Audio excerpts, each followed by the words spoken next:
안녕하십니까. 우리 지금 원예학 문제풀이 하고 있죠. 48페이지, 교재로 48페이지 11번부터 살펴보도록 하겠습니다. 뭐 잘 아시겠지만은 우리 농촌 지도사나 또는 뭐 국어 공무원의 농업지, 여기서 이제 원예학에 나오는 문제들은 그야말로 어떤 막 깊이 있게 이론적으로 어떻게 터치된다 이런 거는 거의 없습니다. 그래서 대부분 암기 위주로 해야 된다 이렇게 이제 보시면 되죠. 그래서 어떤 그 학문을 연구한다 뭐 이런 과목이다라고 한다면 상당히 좀 이론적으로 깊이 들어가겠지만은 우리 이제 실생활에서 직접 원예와 관련된 어떤 실제로 경험을 통해서 쌓인 지식들, 이것들을 우리가 정리하고 이해하고 그래서 그것을 테스트한다 이렇게 이제 보시면 되고요. 그런 입장에서 좀 암기 위주로 여러분들이 하셔야 됩니다. 자, 그러면은 48페이지 11번 문제 한번 봅시다. 화분간이 자라 주공을 통해서 배낭 속으로 들어가 극핵과 난핵과 결합하는 과정을 무엇이라고 그러느냐 이런 얘기. 그러면 이제 꽃가루가 암술머리에 가서 닿는다. 이걸 우리는 뭐라고 그러냐면 수분이라고 그러고, 자 그걸로 인해서 이제 정핵하고 극핵하고 결합이 돼 가지고 배와 그리고 배유로 이제 결합이 이루어져서 그렇게 생성이 되는 이러한 과정을 우리는 수정 이렇게 이야기를 하죠. 자, 그러니까 배낭 속으로 들어가서 극핵과 만난다라고 한다면 이제 두 개의 극핵과 만나서 배유가 될 것이고요. 그다음에 난핵과 만나서 배가 될 겁니다. 그래서 이러한 배와 배유라고 하는 배젖이죠. 이렇게 되는 과정을 그러니까 수정이다 이렇게 할 수가 있죠. 그래서 11번의 정답은 4번이 정답이다 이렇게 볼 수가 있습니다. 자, 12번 한번 보죠.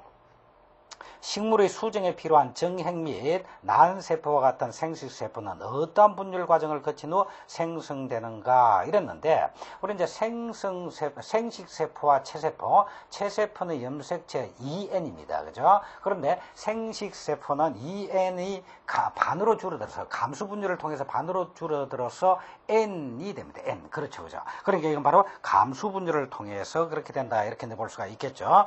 그래서 화분모세포에서 화분모세포가 체세포니까 EN인데, 자, 화분모세포 EN이죠. EN에서 여기서 이제 감수분열이 이루어져 가지고 NN 이렇게 나온단 말이죠. 이게 각각의 정액이다 이렇게 보시면 됩니다. 자, 정액이 이렇게 형성이 된다 이렇게 볼 수가 있겠고, 한편 배낭모세포에서 배낭모세포 이거 역시 마찬가지로 EN인데 그죠? 염색체 수는 EN인데, 자 여기서 N하고 NN 세 개의 N으로 나오고, 이 N 하나가 이게 난핵이다 이렇게 볼 수가 있고요. 요 NN이 극핵이다 이렇게 볼 수가 있습니다. 자, 이랬을 때 이 정액 N과 이 난핵 N이 결합되어서 EN이 되겠죠. 그죠? EN 요것이 이제 배다 이 말입니다. 배가 될 것이고, 그 다음에 이 정액과 요 극핵 두 개하고 결합돼서 3N의 염색체를 가지는 것이 나오겠죠. 이것이 배유다 이렇게 볼 수가 있습니다. 그래서 결국은 정액과 난자 그리고 정액과 극핵이 이렇게 이중으로 수정이 된다. 이걸 이중 수정이다 이렇게 이야기를 하는 거죠. 자, 어쨌든 이러한 생식세포는 체세포가 감수분열됨으로 인해서 염색체가 반으로 줄어드는 이러한 생식세포가 형성되게 되는 것이다. 그래서 12번의 정답 1번이 정답이다. 감수분열 1번이 정답이다. 이렇게 볼 수가 있습니다. 자, 13번 피자식물이 가지는 중복수중에서 염색체의 조성은 이랬죠. 배는 2N이고 배유는 3N이다. 그제? 2N은 배가 되고 배유는 3N이다. 그래서 3번이 정답이다. 이렇게 보시면 되고요. 다음 중 반수체가 아닌 것은 이랬는데, 꽃가루 이제 화분입니다. 화분 이거 생식세포죠. 그러니까 반수체입니다. 염색체 N입니다. 그죠? 그 다음에 배유는 여기서 보는 바와 마찬가지로 3N입니다. 3N. 배유는 3N이고 정핵 N이죠. 그죠? 그 다음에 난핵 N이죠. 그죠? 그래서 이런 꽃가루 화분이라든지 정핵이라든지 정자라든지 난핵 같은 것은 전부 다 반수체지만은 배유는 3N이니까 이것은 반수체가 아니다. 이렇게 볼 수가 있죠. 그래서 14번은 2번이 정답이다. 이렇게 보시면 되고요. 자, 그럼 15번 종자의 수명에 가장 영향을 적게 미치는 요소는 이렇습니다. 그러면 이 종자도 호흡을 합니다. 그죠? 호흡을 식물하고 생명체입니다. 자, 그런데 종자의 수분 함량이 일반적으로 종자의 경우는 수분이 약 4 내지 6% 정도 수분을 함량하고 있는 것이 종자의 수명 연장에 가장 바람직하다. 그러니까 4 내지 6% 정도의 수분이다라고 한다면 상당히 좀 건조된 상태가 되겠죠. 그죠? 그래서 수분은 4 내지 한 6% 정도. 그러면 이것은 습기가 많은 상태가 아니라 상당히 좀 건조된 이런 상태를 유지하는 것이 종자의 수명에 도움이 된다. 이렇게 볼 수가 있고요. 그 다음에 역시 저장하고 있는 습도도 지나치게 높은 것은 바람직하지 않다. 그리고 저장 온도도 적정한 온도를 유지해야 되고 일반적으로 좀 저온의 상태에서 수명이 오래 간다. 이렇게 볼 수가 있습니다. 자, 그런데 4번에는 광선이다라고 하는 것은 이 광선은 종자의 수명하고는 관계없이 그 종자가 이제 발화를 한다 이렇게 할 때 광을 필요로 하는 종자, 그러니까 광이 잘 조사될 때 그렇게 발화가 잘 이루어지는 이러한 종자를 호광성 종자라고 그러죠. 광을 좋아한다. 호광성 종자라고 그러고, 오히려 광이 있으면 종자가 발화가 잘 안 된다. 그러니까 어두운 곳에서, 광을 받지 않는 곳에서 발화가 잘 되는 그러한 종자는 햄광성 종자다. 그래서 호광성이다. 좋을 호자, 그지?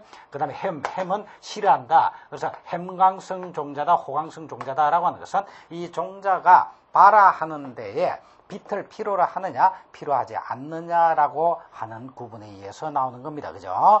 자, 그러니까 여기서 광선이다라고 하는 것은 종자의 수명하고는 관계가 없고, 그죠? 종자의 발화에 관련을 맺고 있는 요소다. 이렇게 볼 수 있죠. 그래서 가장 적게 영향을 미치는 조건은 했으니까 다른 것에 비해서 이 광선이 가장 좀 적게 영향을 미친다. 직접적인 관계는 없다. 이렇게 볼 수가 있죠. 그래서 4번이 정답이다. 이렇게 보시면 되고요. 그럼 16번 종자의 저장 방법 했는데 수분 함량은 4 내지 6% 정도니까 건조된 상태죠. 그죠? 그리고 일반적으로 종자의 저장은 좀 저온, 온도가 좀 낮은 상태에서 저장했을 때 수명을 오랜 기간 동안 유지할 수가 있다. 그래서 온도가 낮고 건조한 상태로 저장한다라고 하는 2번이 정답입니다. 자, 17번 한번 봅시다. 다음에 일어나는 화물 중 종자의 발화 촉진과 가장 관계가 깊은 것은 이랬네요. 자, 종자의 발화를 촉진시킨다 또는 휴멘을 타파시킨다. 휴멘 타파가 바로 발화 촉진입니다. 그지? 휴멘을 타파시킨다, 발화 촉진이다 라고 하는 그 식물 자체에서 생성되는 호르몬이 있죠. 자, 이런 식물 호르몬 중에서 이같이 휴멘 타파라든지 종자 발화를 촉진하는, 그러니까 휴멘을 타파하고 다시 말하면 종자의 발화를 어떻게 한다? 발화를 촉진하는 게 되겠죠. 그죠? 자, 이러한 식물 호르몬의 대표적인 것이 뭐냐면 지베렐린이다. 이렇게 이제 볼 수가 있죠. 지베렐린이다. 이렇게 이제 볼 수가 있고요. 자, 그 다음에 그뿐만 아니라 질산칼륨이라든지 수산화칼륨 같은 것은 종자 발화 촉진에 널리 이용되고 있다. 그래서 질산칼륨이라든지, 자, 종자 발화 촉진에 질산칼륨이라든지, 그 다음에 세 번째로 수산화칼륨이라든지, 수산화칼륨이라든지. 자, 그래서 질산칼륨이다. 칼륨 성분, 수산화칼륨이다. 칼륨 성분이 되겠죠. 그죠? 그래서 질산칼륨이나 수산화칼륨, 이런 것들은 종자의 발화를 촉진하는 그러한 작용을 한다. 그래서 질산칼륨, 수산화칼륨, 그리고 식물 호르몬 중에 지베렐린, 이런 것들은 종자의 발화를 촉진하는 것이다. 이렇게 볼 수가 있습니다. 자, 그러면 17번에 보기에 나와 있는 것 중에서는 1번에 질산칼륨이 나와 있네요. 그죠? 그래서 보기 중에 질산칼륨이다, 수산화칼륨이다, 지베렐린이다, 이게 있으면 된단 말이죠. 그래서 질산칼륨 하나 있으니까 1번이 정답이다. 자, 4번에 있는 ABA다라고 하는 것은 아브시진산인데 이것도 식물 호르몬입니다. 아브시진산인 ABA는 오히려 발화를 촉진하는 것이 아니라 발화를 억제합니다.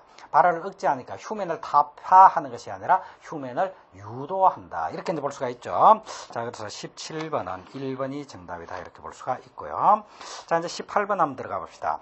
다음 중 광바라 종자인 것은, 이 광바라, 이건 다시 말하면 호광성 종자다. 그래서 광이 있을 경우에 오히려 더 바라가 촉진되는 종자다. 이렇게 볼 수 있죠. 자, 그러면 이런 호광성 종자다라고 한다면은, 결국은 우리가 씨를 뿌렸다. 종자를 땅에다가 이제 뿌립니다. 자, 뿌렸을 때 그걸 덮어준다. 덮어주면 복토라고 그럽니다. 그런데 복토를 많이 해줘야 되겠어요? 아주 얕게 해줘야 되겠어요? 얕게 해줘야 될 것이다. 그지? 얕게 해줘야 광이 많이 조사될 수가 있고, 그죠? 이것도 호광성이기 때문에 광을 잘 받아야 발화가 잘 되니까, 그죠? 그래서 이런 경우에는 복토를 얕게 한다. 이렇게 이제 보시면 되고, 자, 복토를 얕게 하는 이런 호광성 종자에 어떤 것들이 있느냐. 그 해설에 니은해 보니까 담배, 상추, 우엉, 금어초, 베고니아, 뽕나무 뭐 이렇게 쭉 나와 있죠. 이 중에 최소한 상추, 우엉, 뽕나무는 기억하셔야 되겠다. 그래서 상추, 우엉, 뽕나무는 호광성 종자다. 상추, 우엉, 뽕나무는 호광성 종자다. 밑줄 그어놓으시고요. 자, 그다음에 햄광성 반대로 이건 어두운 곳에서 발화가 촉진되는 것이다. 이렇게 볼 수 있고, 따라서 우리가 복토를 하더라도 복토를 좀 더 깊게 해줄 필요가 있다. 이렇게 볼 수가 있겠죠. 그리고 이러한 햄광성 종자의 대표적인 것으로서는 토마토, 가지, 오이, 호박 등이 있다. 이렇게 보시면 되겠죠. 그래서 토마토, 가지, 오이, 호박. 자, 이 정도 여러분들이 기억을 하셔야 된다. 자, 그러면 호광성 하면은 상추, 우엉, 뽕나무 기억하시고요. 호광성, 상추, 우엉, 뽕나무 기억하시고, 자, 그다음에 햄광성 하면은 토마토, 가지, 오이, 호박. 토마토, 가지, 오이, 호박은 햄광성이다. 이렇게 기억하시기 바랍니다. 자, 그러면 18번에 광바라 종자인 거, 다시 말해 호광성 종자인 거, 그 중에 나와 있는 게 3번에 바로 상추 이렇게 되겠죠. 3번이 정답입니다. 다음 19번. 고온에서 발화가 불량한 채소는 이랬네. 자, 그러면 또 발화를 하는데 온도가 상당히 영향을 미친다 이 말이지. 그래서 고온에서 발화가 잘 되는 거냐, 저온에서 발화가 잘 되느냐, 뭐 이게 따라서 고온성 채소, 저온성 채소, 그리고 중간 정도의 온도, 중온성 채소 이렇게 구분하기도 합니다. 자, 그러면 저온성 채소에는 어떤 게 있느냐? 상추, 시금치. 고온성 채소에는 박과 채소와 가지과 채소, 그리고 박과와 가지과는 고온성 채소에 해당이 되고, 상추, 시금치는 저온성 채소다. 그래서 상추, 시금치는 저온성 채소다. 기억하셔야 되죠? 그래서 상추, 시금치는 저온성 채소다. 자, 그러면 고온에서 발화가 불량하다 이 말은, 고온에서 발화가 불량하다 이 말은 바로 저온성 채소다 이 말이지, 이제. 그래서 저온성 채소에 해당되는 것은 1번에 있는 시금치, 상추, 시금치니까 시금치 1번이 정답이다. 이렇게 보시면 되고요. 다음 20번 문제 한번 봅시다.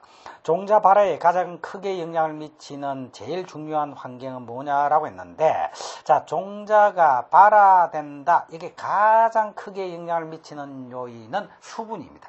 그래서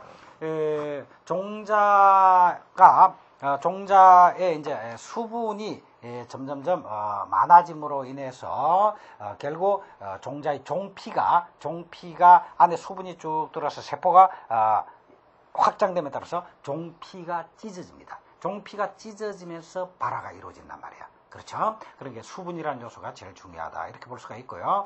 또 이러한 수분이, 종자가 수분을 흡수해서 종자의 수분이 점점 많아지면은 이와 같이 종피가 찢어져서 발화가 되고, 그뿐만 아니라 종피가 이렇게 찢어진 틈을 통해서 호흡이 활발하게 이루어질 수 있습니다. 그 말은 무슨 말이냐면, 우리가 호흡을 하려면은 산소를 받아들이고 이산화탄소를 내뿜게 되겠죠. 다시 말하면 가스의 투과성이 좋아야 됩니다. 그죠? 이러한 가스의 투과성을 좋게 해주는 것도 바로 수분이 흡수되어 종피가 찢어짐으로써 그렇게 가스 투과성이 좋게 돼서 종자의 호흡이 활발하게 이루어지고, 호흡이 활발하게 이루어지면 그만큼 생리작용이 활발하게 이루어지기 때문에 종자의 발화가 촉진이 된다. 이렇게 볼 수가 있습니다. 그래서 종자 발화에 가장 크게 영향을 미치는 것은 역시 수분이다. 이렇게 볼 수가 있죠. 그래서 20번은 1번이 정답입니다.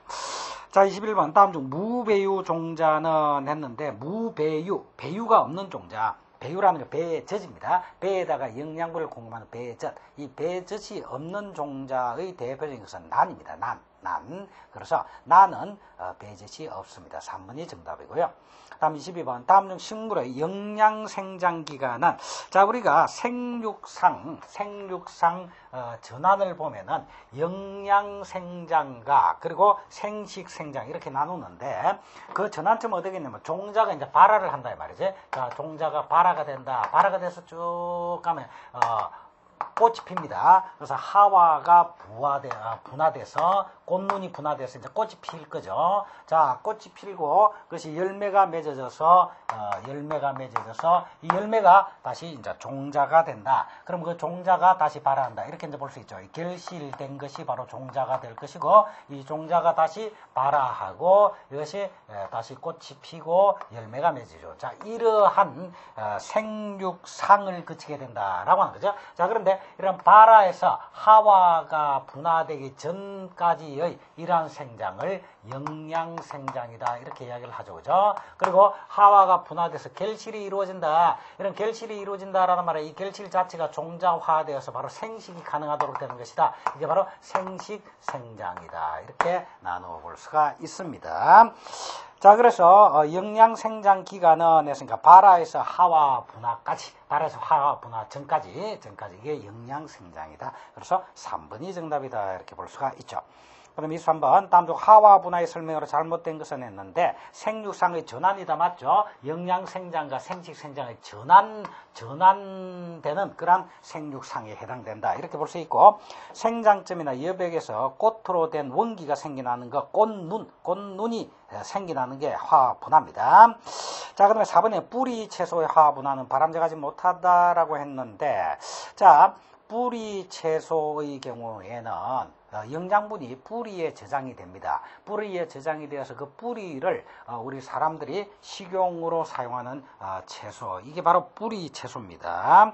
자, 이런 뿌리 채소의 경우에 만일에 하와 분화가 되면은 결국 영양분이 그 꽃으로 많이 영양분이 꽃 쪽으로 이동해서 소모될 수밖에 없을 것이다. 이렇게 볼 수 있죠. 그래서 이런 뿌리의 영양분의 저장이 그만큼 상대적으로 줄어들 것이다. 그래서 뿌리 채소의 화학 분화는 바람직하지 못하다. 이렇게 볼 수가 있고요. 그 다음에 3번에 열매 채소나 화학 분화를 유도하면 경제적 가치가 크게 감소된다라고 했는데, 이게 잘못됐다. 다시 말하면 열매 채소의 경우는 우리 이제 열매를 식용으로 하는 겁니다. 자, 그러면 열매에 영양분이 많이 저장되는 게 경제성이 더 있죠. 그죠? 그렇게 볼 수 있죠. 자, 이 열매는 결국 하와가 분화되어서 꽃이 결실을 맺으면서 열매로 바뀌는 것이기 때문에 이런 경우에는 하와 분화가 바람직하다. 이렇게 볼 수가 있겠죠. 그래서 열매 채소의 경우는 하와 분화를 유도해야 될 것이다. 자, 그래서 23번은 3번이 정답이다. 이렇게 볼 수가 있습니다. 자, 그 다음에 24번. 영양기관을 소화하고자 하는 엽근체류에서 화와 분화로 생겨나는 불리한 점이 아닌 것은 이랬는데, 자, 엽근체류라고 한다면은 잎이나 뿌리를 식용으로 하는 그런 채소입니다. 그런 채소의 경우에 화와 분화로 생겨나는 불리한 점 이랬는데, 화가 분화되어서 꽃이 핍니다. 꽃이 피어서 이것이 이제 열매로 맺어지면 그 열매가 종자가 되는데, 4번에 종자를 얻을 수 있다라고 하는 것은 이런 역근체류의 경우에는 관련이 없는 거죠. 그래서 4번이 정답이다.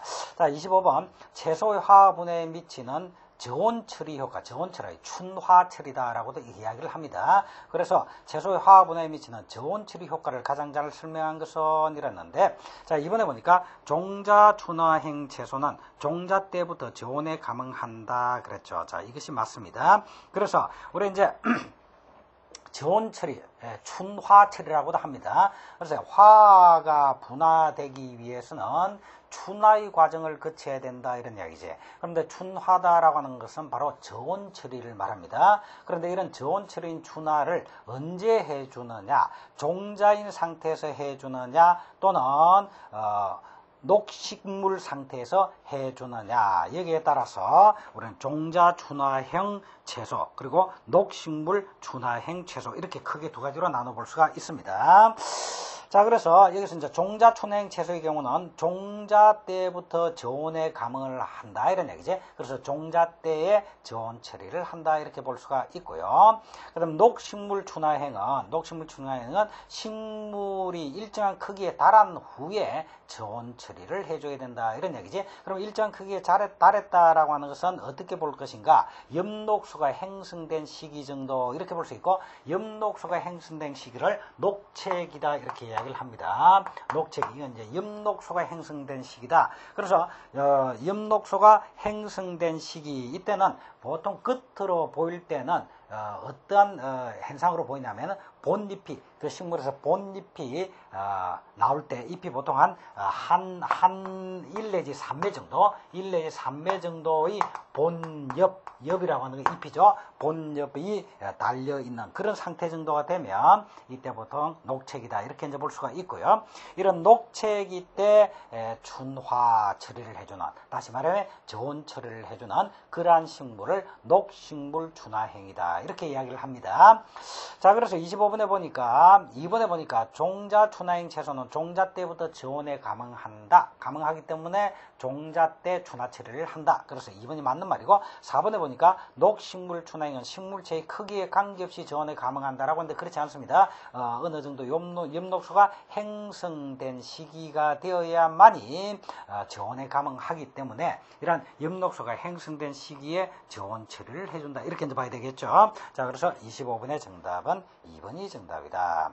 다음 26번. 춘화처리란 무슨 뜻인가 이렇게 물었죠. 그죠? 춘화처리란 그게 3번에 나와있는 작물의 종자를 저온 처리함으로써 춘파행으로 변한다는 뜻이다 이렇게 되는데, 이것이 바로 춘화처리에 대한 정답이다. 자, 추파행이다 라고 하는 것은 가을에 씨를 뿌린다 이 말이고, 춘파행이다 라고 하는 것은 봄에 씨를 뿌린다 이런 얘기죠. 그죠?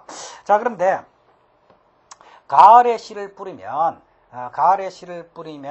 그 종자가 겨울을 지나서 봄이 되면 싹이 틀 겁니다. 그지? 그럼 겨울을 지난다라고 하는 말은 그만큼 저온에 접하게 된다 이런 얘기죠. 그지? 이게 바로 일종의 저온 처리다 이런 이야기입니다. 이것을 춘화 처리다 이렇게도 이야기를 합니다. 자, 그래서 3번이 정답이고요. 봄에 만일에 씨를 뿌린다라고 하더라도 이러한 춘화 처리라고 할 수 있는 저온 처리를 해주면 하와가 분화될 수가 있겠죠. 이게 바로 춘화 처리다. 다시 말하면 춘화 처리는 저온 처리인데, 우리 가을에 씨를 뿌린다라고 한다면 겨울을 지날 거 아니에요. 그죠? 그럼 겨울을 지난다는 그 자체가 벌써 저온에 노출되어서 저온을 처리해 준 것 같은 그런 효과를 얻게 되고, 그러한 저온 처리가 이루어지고 난 다음에 이제 하와가 분화된다 이런 얘기야. 자, 그런데 이것을 이 추파행, 비록 추파행의 작물이라고 하더라도 이제 봄에 씨를 뿌려봅시다. 한번 뿌리면 어떻게 되느냐. 춘파행으로 봄에 씨를 뿌리면 봄, 여름 이렇게 지남에 따라서 저온에 노출되지가 않게 되죠. 그렇게 되면 하와 분화가 안 된단 말이야. 자, 그럴 경우에 인위적으로 저온 처리를 해준다. 인위적으로 저온 처리를 해주면 춘파행의 경우에도 역시 하와 분화가 될 것이다. 자, 이와 같이 인위적으로 저온 처리를 해주는 것을 뭐라고 그러냐? 바로 춘화 처리라고 합니다. 그래서 26번은 3번이 정답이다 이렇게 볼 수가 있습니다. 자, 27번. 당근의 꽃눈이 분화하는 조건에 해당하는 것은 이랬는데, 양배추나 당근 같은 것은 녹식물 춘화행에 해당이 됩니다. 그래서 자, 이게 양배추하고 당근은 종자 춘화행이 아니고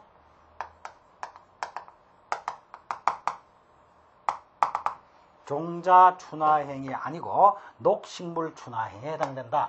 녹식물 춘화행에 해당이 된다 이런 이야기입니다. 그럼 녹식물 춘화행이다라고 하는 것은 언제 춘화 처리를 해준다? 녹책이 해준다. 녹책이는 언제냐? 엽록소가 형성되는 시기다. 그러면 본엽이 1개 내지 3개 정도 나올 시기다 이렇게 되겠지. 그지? 그러니까 이거는 식물이 어느 정도 커진 다음에 저온 처리를 해줘야 된다. 이 말은 어느 정도 커진 다음에 저온의 감응을 한다. 이런 이야기죠. 그죠? 그래서 2번이 정답입니다. 다음 28번 하회에서 추나처리를 이용하는 주된 목적은 이랬는데 자 추나처리 이게 추나처리를 통해서 하와가 분화된다 이랬죠. 그죠? 하와가 분화된다. 화가 분화된다. 그래서 화가 분화됨으로써 화성이 유도된다. 꽃이 피는 것이 유도가 되는 겁니다. 그래서 하회에서 추나처리를 이용하는 것은 이와 같이 꽃을 피우도록 유도하기 위해서 하는 것이기 때문에 따지고 보면 개화 조절에 이용된다. 이렇게 볼 수가 있죠. 그래서 28번은 1번이 정답입니다. 다음 29번 로제트 현상이란 무엇이냐라고 했는데 로제트 현상이라고 하는 것은 바로 3번을 말하죠. 영양 생장 기간에 줄기의 자람이 멈추어지는 이러한 현상을 로제트 현상이라고 그런다 이런 얘기죠. 그래서 영양 생장 기간하고 생식 생장 기간 이렇게 우리가 생육상을 나눠봤는데 그중에 영양 생장 기간에 줄기의 자람이 일시적으로 멈추어지게 되는 현상을 우리는 로제트 현상이다 이렇게 이야기를 합니다. 자, 그 밑에 해설을 보면 1번에 배추, 양배추 등과 같은 장일 식물이 단일하에 놓이면은 추대 현상이 이루어지지 않아서 줄기가 신장하지 못하고 지표면에 잎만 무성하게 되는 이러한 현상이 나타나는데 이런 것을 로제트 현상이라고 한다 이렇게 볼 수가 있죠. 그러니까 배추나 양배추 같은 것은 장일 식물입니다. 장일 식물인데 장일이라는 것은 낮의 길이가 최소한 14시간 이상 이렇게 되어야만이 화화가 분화되는데 도움이 된다 이런 이야기지. 그런데 이걸 단일하에 두면은 추대 현상만 이루어지고 다시 말하면 꽃대만 멀찍하게 위로 쭉 올라가고 말이죠. 줄기가 오히려 신장하지 못하는 꽃대만 올라가고 줄기가 신장하지 못하는 이러한 현상이 나타나는데 이러한 것들이 바로 영양생장기간에 줄기의 자람이 멈추는 현상이고 이런 것을 로제트 현상이라고 이야기를 한다라고 하는 겁니다. 그래서 29번은 3번이 정답이다 이렇게 볼 수가 있습니다.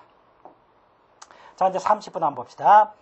엽채류의 결구와 추대에는 서로 깊은 관계가 있다. 추대의 해피와 결구의 유도에 대한 설명 중 틀린 것은 이랬는데 그러니까 추대를 피하고 결구가 잘 이루어지도록 엽력체의 결구가 잘 단단하게 형성될 수 있도록 유도하는 것 이거와 관련해서 자, 해설을 보니까 엽채로나 하화 분화의 시작과 동시에 잎의 분화가 정지되므로 조기에 화화 분화가 시작되면은 결구하지 못하고 추대하게 된다 이런 이야기죠. 그래서 조기에 화화 분화가 시작되면은 결구하지 못하고 추대하게 되는구나 이렇게 볼 수가 있는데 따라서 이번에 보니까 파종기가 늦어서 엽수를 확보하지 못하면 결구하지 못하게 된다. 3번에 봄배추는 저온을 경과하면 추대한다. 4번에 상추는 고온에 의하여 추대가 촉진된다. 자, 이거 맞는 말입니다. 자, 이걸 한번 간단히 정리하면 우리가 이론에서 이걸 한번 정리를 했는데 배추는 저온에 접할 때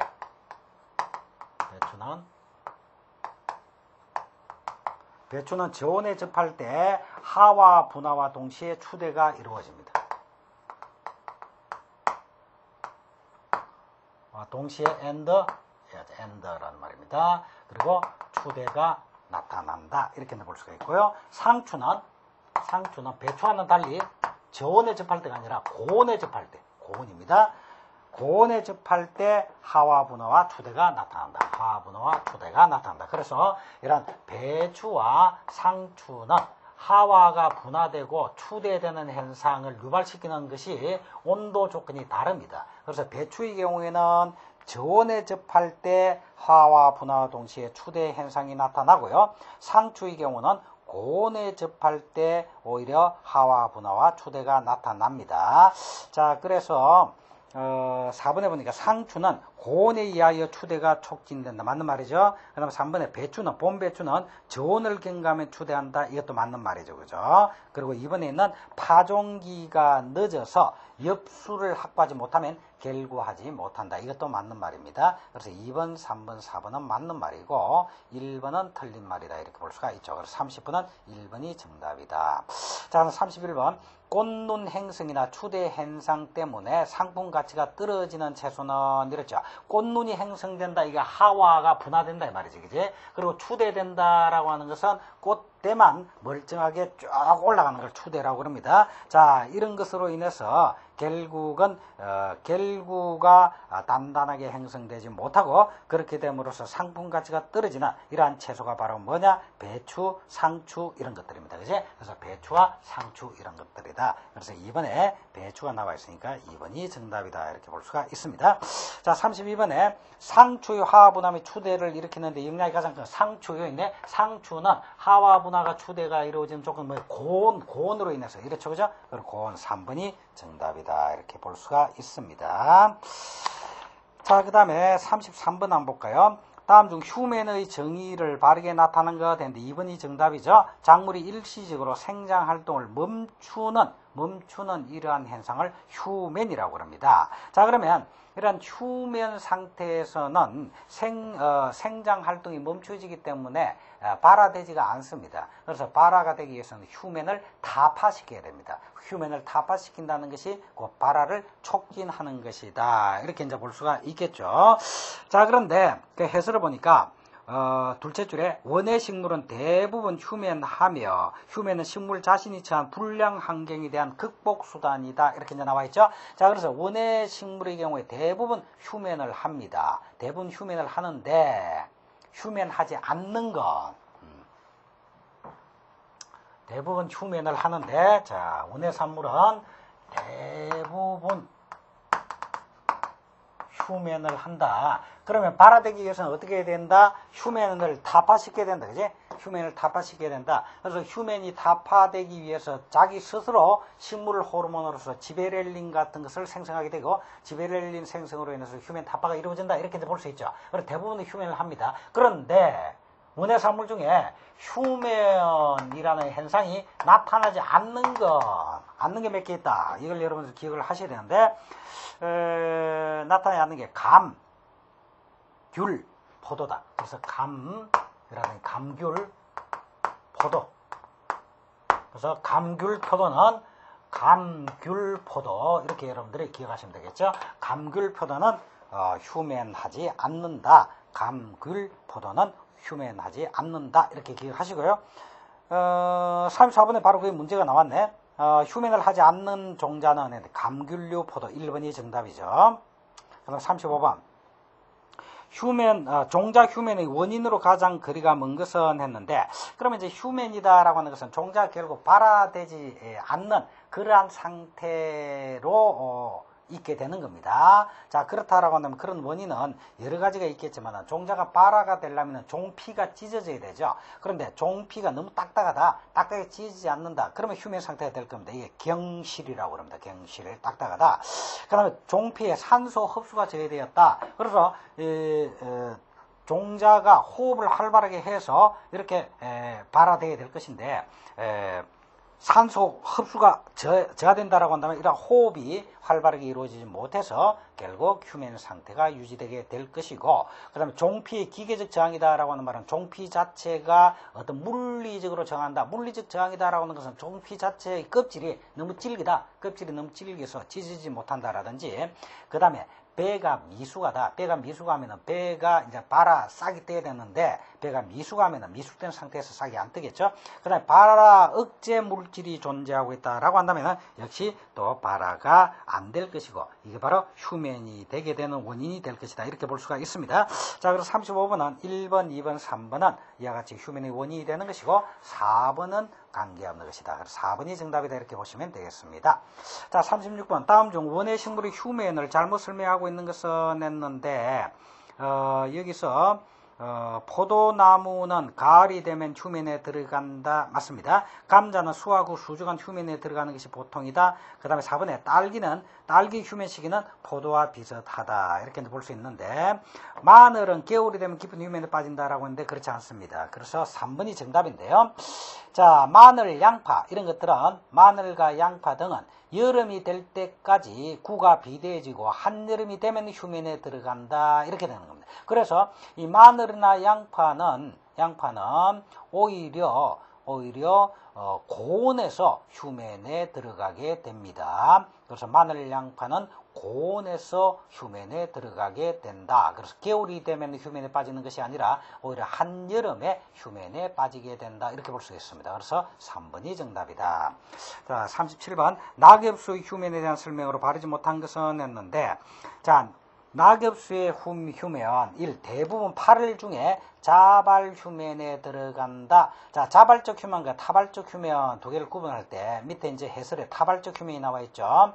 타발적 휴면이다라고 하는 것은 발화력을 가지고 있는, 스스로는 발화력을 가지고 있는 종자라고 하더라도 어떤 외부적인 조건이 맞지 않아서 발화가 되지 못하고 유발되는 휴면은 타발적 휴면이라고 그러고, 이런 타발적 휴면은 환경이 외부 조건이 발화에 잘 적합하지 못할 때 나타나는 것이다. 그리고 이제 자발적 휴면은 이것은 이제 내부적으로 식물 호르몬에 의해서 휴면을 촉진하는 아버시진산 같은 것이 증가됨에 따라서 나타난 휴면이 바로 자발적 휴면이다. 이렇게 볼 수가 있습니다.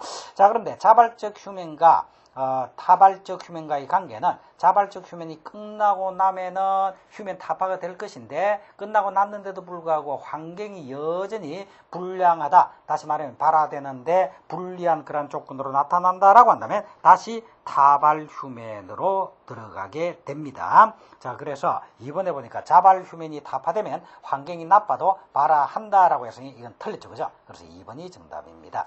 자, 그다음 38번 다음 중 배휴면을 하는 종자 휴면 타파에 흔히 사용되는 방법은 이랬는데, 자, 휴면 타파를 위해서는 배라는 건 종자입니다. 종자가 휴면하고 있는 경우에 이거 휴면을 타파하기 위해서는 습한 모래나 이끼를 종자와 읍 바꾸어 청상으로 쌓아 올려서 저온에 두면은 휴면이 타파가 됩니다. 자, 이와 같은 방법을 청적법이라고 합니다. 그러니까 습한 모래, 이끼, 그 다음에 종자, 습한 모래, 이끼, 종자 이런 식으로 쭉 쌓아두고 일단 저온 상태를 유지해주면은 휴면이 타파되게 되더라. 그러니까 종자, 이끼, 습한 모래, 이끼, 종자 이렇게 청청으로 쌓아주고 저온 상태를 유지해 줌으로써 휴면을 타파시키는 방법, 이런 방법을 청적법이라고 합니다. 이렇게 청청이 쌓는다 해서 청적법. 그래서 2번이 정답이다. 다음 39번 종자의 황산이나 수산화 칼륨 등을 처리하는 이유는 했는데, 바로 수산화 칼륨이다, 질산 칼륨이다. 아까 전에 봤지만은 이런 수산화 칼륨이다, 질산 칼륨이다, 그리고 저온 처리를 해준다. 이런 것들은 다 휴면을 타파하는 그러한 효과가 있습니다. 그래서 이런 것들은 바로 휴면을 타파하는 그러한 방법에 해당된다. 이렇게 볼 수가 있죠. 그래서 39번은 2번이 정답이다.